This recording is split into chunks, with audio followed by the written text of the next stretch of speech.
अब देखो इसके अंदर लिखा हुआ है कि हमारे जो फंडामेंटल राइट्स हैं वो इमरजेंसी के दौरान सस्पेंड हो जाते हैं। बात तो बिल्कुल सही है।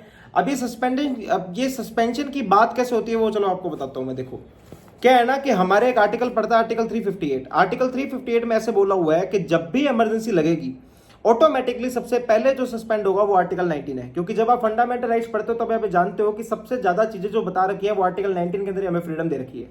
तो इनका कहना है कि सबसे पहले जो सस्पेंड होगा वो भी आर्टिकल 19 ही होगा। तो बात तो सही है भाई, लेकिन ये बात लिखी कहां हुई है कि आर्टिकल 19 ऑटोमेटिकली सस्पेंड हो जाएगा? ये 358 में लिखी हुई है।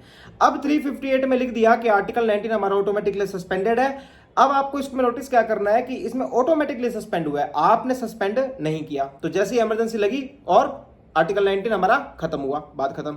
अब इसके अंदर एक कैच है। देखो आप जानते हो कि हमारी जब सेंट्रल लेवल की इमरजेंसी लगती है तो तीन चीजों में लगती है, या तो एक्सटर्नल अग्रेशन हो रहा हो, या फिर वॉर हो रहा हो, या फिर इंटरनल डिस्टर्बेंस हो। देखो पहले तो इंटरनल डिस्टर्बेंस ही थी, लेकिन बाद में 44th कॉन्स्टिट्यूशन अमेंडमेंट 1978 को पास करके हमने इंटरनल डिस्टर्बेंस को तो निकाल दिया बाहर और इंटरनल डिस्टर्बेंस हटा के आर्म्ड रेबेलियन डाल दिया अंदर। अब आर्म्ड रेबेलियन जब हो जाता है नेशनल इमरजेंसी तो लगेगी, लेकिन उस आर्म्ड रेबेलियन की स्थिति में हमारा आर्टिकल 19 रिवोक नहीं होगा।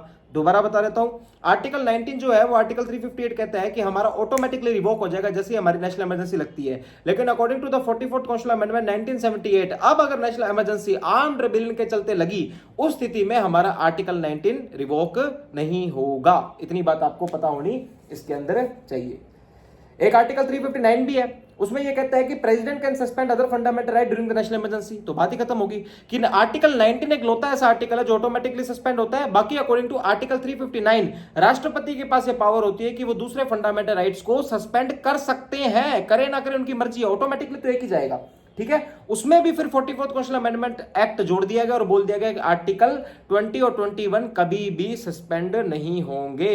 इतनी बात आपको पता होनी चाहिए, सिंपल सी बात है। यही आर्टिकल्स 358 और 359 जो दो आर्टिकल्स हमें बताते हैं कि कब हमारे फंडामेंटल राइट सस्पेंड हो सकते हैं ड्यूरिंग द नेशनल इमरजेंसी।